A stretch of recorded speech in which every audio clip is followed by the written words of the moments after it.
Thank you Jesus. प्रभु यीशु मसीह आपका धन्यवाद करते हैं, आपका शुक्र करते हैं, आपके नाम को महिमा और सलाम मिले। प्रभु जैसे तेरे वचन में लिखा है खुदावन कि धन्यवाद करके उसके आंगनों में प्रवेश करो। हमेशा तेरा धन्यवाद करते हैं।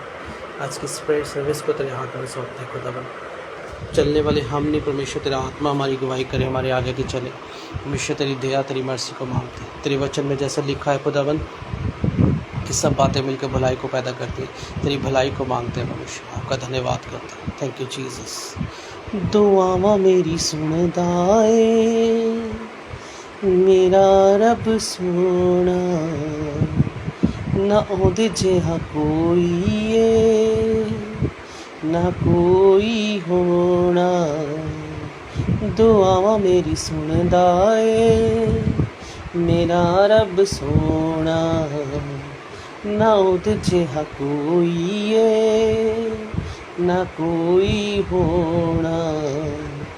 देवा की मिसालों दी ओ बड़ा बेमिसाल ए, जो भी हमें आज सारा यीशु दा कमाल ए।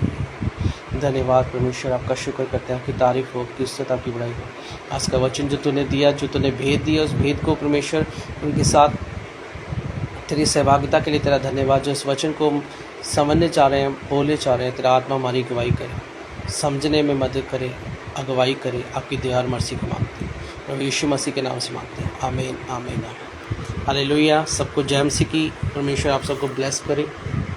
आज का हमारा टॉपिक है कि परमेश्वर किस बात से खुश होता है। हालेलुया। परमेश्वर की विल क्या है हमारे लिए, परमेश्वर चाहता क्या है हमारे जीवन से। समटाइम ऐसा होता है कि परमेश्वर इंसान गलतियां करता है, गलती करने के बाद सीखता है। जैसे कि मैं, कुछ इंसान होते हैं गलती करने से पहले सीख जाते हैं, पर अगर परीक्षाएं ना आए तो उसके बाद कुछ, उससे पहले कुछ पता भी नहीं लगता। आज हम एक वचन के बारे में बात करेंगे। ये वचन हमने बहुत बार पढ़ा भी है। जब स्त्री, वचन में लिखा है, सर्प ने आके यहोवा परमेश्वर ने जिसने बनेले पशु को बनाया था उन सब से सर्प धूर्त था। उसने स्त्री से कहा, क्या सच है कि परमेश्वर ने कहा है तुम इस वाटिका के किसी भी फल का वृक्ष का फल ना खाना। पर स्त्री ने सर्प से कहा, इस वाटिका के वृक्षों के फल हम खा सकते हैं, पर जो वृक्ष के वाटिका के बीच में है उसके फल के विषय में परमेश्वर ने कहा है कि ना तो उसको खाना ना उसको छूना, नहीं तो तुम मर जाओगे। हालेलुया।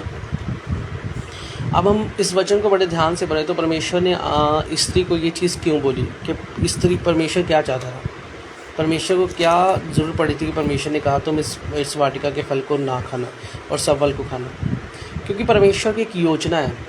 परमेश्वर ये चाहता है कि हम भले और बुरे के ज्ञान के चक्कर में पड़े ही ना। हम सिर्फ एक चीज़ को नोटिस रखें कि परमेश्वर जो कर रहा है, परमेश्वर जो करने वाला है, वो हमारी ज़िंदगी में ज़्यादा बेस्ट है। अगर हम उसके अनुसार करते रहेंगे, उसके अनुसार चलते रहेंगे, तो हमारे परमेश्वर हमारे जीवन में अपने कार्य को बढ़ाता जाएगा और हमें सफलता देता रहेगा। तो इसीलिए परमेश्वर ने उसको एक चीज़ बोली कि तुम सारे फल खा सकते हो, पर इस अच्छे और बुरे के ज्ञान के फल को मत खाना। यानी याद रखिए, जब हम परमेश्वर के वचन से ओवर होके चलेंगे, बाहर होके चलेंगे, जो उसकी आज्ञाओं से बाहर होके चलेंगे, तो जो उसकी ग्रेस हमारे जीवन पे होने वाली है, रहने वाली है, जो छाया स्थान हमारे जीवन में बना हुआ है, जो उसके वचन का एक ठिकाना हमारे जीवन में बना हुआ है, वो उड़ जाता है, वो ख़त्म हो जाता है। तो इसीलिए आदम को, स्त्री को परमेश्वर ने कहा कि तुम सारे फल खाना, पर ये अच्छे और बुरे का फल मत खाना। मैं बड़ा हैरान हुआ जब मुझे ये भेद मिला कि परमेश्वर ऐसा क्यों बोल रहा है। क्योंकि परमेश्वर ये चाहता है कि हम भले और बुरे के ज्ञान के चक्कर में न पड़े। हम सिर्फ ये करें कि परमेश्वर जो हमारे जीवन में करने वाला है, जो करने वाला है, वो करने वाला है और करेगा। मैंने प्रेजेंट में, हमारे फ्यूचर में जो वो करेगा वो सही करेगा। क्योंकि परमेश्वर हमारे पास्ट को याद नहीं करता, वो हमारे फ्यूचर से और हमारे प्रेजेंट से उसको कंसर्न है, वो हमारे जीवन में बना रहता है। तो इस बात को हमेशा याद रखना। कई बार हमारी प्रार्थनाएं रुक क्यों जाती हैं, क्योंकि हम भले लोगों की भलाइयों लोगों की गड़बड़ियों की ओर ज़्यादा निगाह करते हैं, उसने ऐसा किया, उसने ऐसा किया, उसने ऐसा किया। तो परमेश्वर ये नहीं चाहता। परमेश्वर ये नहीं चाहता कि आप उसके भले और बुरे की ओर ध्यान दो। परमेश्वर ये चाहता है कि तुम इस बात की ओर ध्यान दो कि धरती और आकाश में अगर कोई फैसला करने वाला है तो वो फिर मैं हूँ। परमेश्वर का मैं हूँ। अगर तुम उसमें नहीं पढ़ोगे तो परमेश्वर कहता है तुम्हारी प्रार्थना मेरे पास पहुँचेंगी और तुम उस भलाई में बने रहोगे जो मैंने तुम्हारे लिए रखी है। क्योंकि बहुत बार हम ये बोलते हैं कि यहोवा मेरा चरवाहा, मेरी घटी हिस्सा नहीं, कोई घटी मेरा हिस्सा नहीं। पर एक चीज़ याद रखिए, यहोवा मेरा चरवाहा कैसे बनेगा अगर मैं सिर्फ लोगों की बुराइयों की ओर ध्यान दे रहा हूँ। उसने ये किया, उसने ये किया, उसने किया। मैं अगर इसकी ओर ध्यान दे रहा हूँ तो परमेश्वर की भलाई मेरे जीवन में नहीं है, यहोवा मेरा चरवाहा नहीं है। तो मुझे ये बात हमेशा याद रखनी है। पर अगर मैं परमेश्वर को इस वचन को क्लेम कर रहा हूँ कि यहोवा मेरा चरवाहा है, तो मुझे इस पहली आज्ञा को हमेशा याद रखना पड़ेगा कि मुझे उस भले और बुराई के बारे में जानने की अभी ज़रूरत नहीं है। मुझे इस बात की ज़रूरत है कि परमेश्वर ने जो वचन में लिखा है मुझे उससे पढ़ना है, उसके अनुसार आगे चलना है। मैंने इस वचन को फॉलो करके इसके मैटर को समझना है कि जो परमेश्वर मेरे जीवन में कर रहा है वो अच्छा कर रहा है, जो मैं सोच रहा हूँ वो अच्छा नहीं सोच रहा हूँ। यानी परमेश्वर का वचन कहता है सारी बातें भलाई को पैदा करती है तो भलाई होगी। उसने कहा मैं जिस पर दया करना चाहूँ तो उसकी दया मुझ पर आएगी, किस पे कृपा करना चाहूँ उसकी कृपा मुझ पर आएगी। उसने कहा यदि तो मेरी आज्ञाओं को माने, जितने रोग मैंने मिस्रियों पर डाले हैं तो उस पर नहीं डालूंगा। यानी परमेश्वर की आज्ञाओं को जब मानूंगा तो वो रोग जो मिस्रियों पर पड़े वो मुझ पर नहीं पड़ेंगे। मुझे इस बात को याद रखना है। हालेलुया। तो इस बात को हमेशा याद रखिए, किस्से की गलती निकालने से अच्छा है हम अपने आप को रोज़ चेक करें, रोज़ जस्टिफाई करें परमेश्वर के वचन से कि परमेश्वर हमारे लिए क्या कहते हैं। हालेलुया।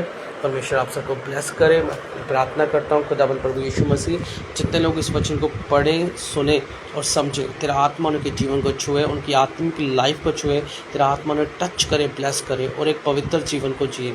और खुदावंद जैसे तूने यूसुफ को खड़ा किया, अपने बेटे को खड़ा करना, अपने फजल अनुग्रह से भरना।